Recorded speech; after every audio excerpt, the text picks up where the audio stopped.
Welcome to this explainer. Today, we're diving into a really fascinating physiological mystery that so many of us experience, but honestly, very few actually understand. Picture this. You're lying down after a long, exhausting day. You finally stretch out, and suddenly, it feels like someone hooked up a mild electric current right to your legs. It's this vibrating, buzzing, or spasming sensation that can range from just kind of annoying to deeply, deeply disruptive.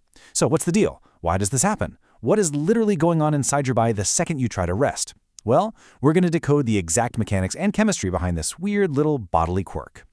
Okay, let's jump right into a highly specific trigger. A really common scenario we see, especially for disabled folks with specific mobility challenges, though it absolutely happens to able-bodied people too, is this. You finally get into bed, you put your legs completely straight on the mattress, and almost immediately these vibrating spasms kick off. You're probably thinking, I'm literally not doing anything, I'm just lying here flat. But, as we're going to see, the very act of lying perfectly straight is actually a highly specific mechanical trigger for your muscular and nervous systems. So, mechanically speaking, here's what's happening just beneath the surface. When your legs lie straight and finally get a chance to rest, your muscles are forced to fully extend. And here's the real secret. That extension actually unmasks underlying tension. You aren't just generating a brand new spasm out of nowhere, no. You're just becoming acutely aware of microspasms and tension that were actually hiding in your muscles all along, but were masked by your daily movements or how you sit during the day. To solve this mystery, we'll examine 5 main suspects: the vibrating leg phenomenon itself, muscle fatigue, restless leg syndrome, nerve compression, and finally, electrolytes and sleep transitions. Let's start with our first section, the vibrating leg phenomenon, and why it's actually a physiological signal. The most important thing here is that we need to stop framing these spasms as frightening anomalies or, random glitches. They're really your body's direct way of communicating with you. Your body is constantly juggling this super delicate balance of tension, nerve signals, and chemical resources. Think of it kind of like a noisy room. When you're moving around, standing, or sitting in a chair, your brain is getting thousands of sensory inputs from your legs, totally drowning out those tiny little spasms. But the second you lie perfectly flat and still, the room goes completely quiet, and suddenly you can feel that underlying vibration loud and clear. Moving on to Section 2, muscle fatigue and tension, and how your body releases the day's stress. This is the ultimate cause and effect setup. If you've been on your feet all day, or say you're a wheelchair user who holds your legs in a fixed position for hours at a time, your leg muscles hold on to a massive amount of residual tension. They get locked into a working state. When you finally straighten those muscles out on your bed, you force them to elongate. And what happens? The muscles essentially stutter as they try to relax. They release all that built-up tension through rapid micro-twitches or internal tremors, which you feel as a vibration. It is literally the physical manifestation of your muscles trying to let go of the day's stress. Up next, Section 3, Restless Legs Syndrome, commonly known as RLS, and the irresistible urge to move.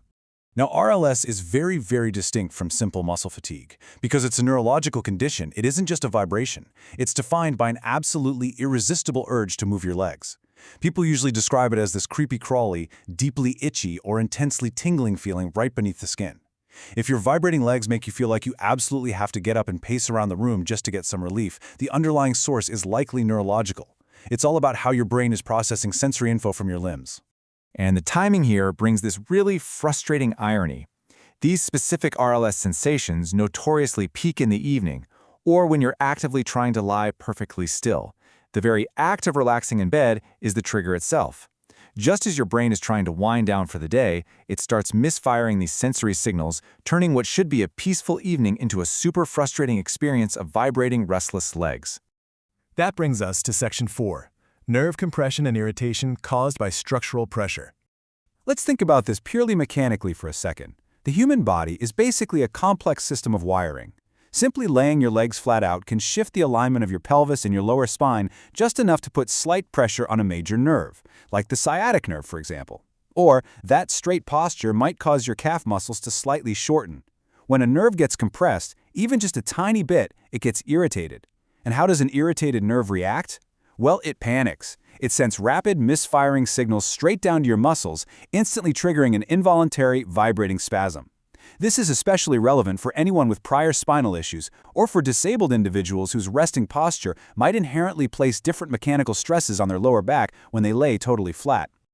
Finally, Section 5, Electrolytes and Hypnic Jerks, exploring our body's chemistry and sleep transitions. Magnesium, potassium, calcium, these aren't just trendy buzzwords you see on a sports drink label, right? They are the literal chemical messengers that tell your muscles when to contract and when to relax. And get this, nearly half of the US population doesn't get enough magnesium. That's huge. If your body's running low, your muscles completely lose their chemical balance. The result? They literally can't maintain a smooth, relaxed state, so instead, they begin to flutter, spasm, and vibrate all on their own. So if you're experiencing these vibrations, taking a hard look at your hydration and nutrient intake is often a brilliant first step. On the sleep transition side of things, we have Hypnic jerks. You have almost certainly felt this before. It's that sudden, terrifying feeling of falling off a curb right as you're drifting off to sleep. But Hypnic jerks can also show up as a series of smaller, involuntary muscle twitches or vibrating sensations. They are incredibly common, totally normal, and tied strictly to the exact moment your brain is handing over the controls from wakefulness to the early stages of sleep. Your nervous system is essentially powering down for the night, and sometimes it just sends out a few random electrical sparks to the legs as it does so. So let's stack these side by side for a second to build a really clear picture. Notice how distinct the triggers are. RLS happens while you're awake, actively trying to relax but feeling an overwhelming urge to move. Hypnic jerks, on the flip side, happen precisely as you begin to cross that threshold into sleep. Figuring out exactly when the vibration happens is honestly just as important as understanding what it feels like. So, we've uncovered that these mysterious vibrations aren't random at all. They're the unmasking of deep tension, the misfiring of tired nerves, chemical imbalances, or just the restless transition into sleep. So the next time you, or someone you care for, stretches out perfectly straight in bed and feels that familiar tremor start to build up, don't just endure it. Ask yourself, is this from physical fatigue? Is it structural nerve pressure? Or is it a lack of magnesium? What exactly is your fascinating physiology trying to tell you? Pay close attention to those signals, and you might just unlock the secret to a much, much better night's rest. Thanks for joining me on this explainer. I'll catch you next time.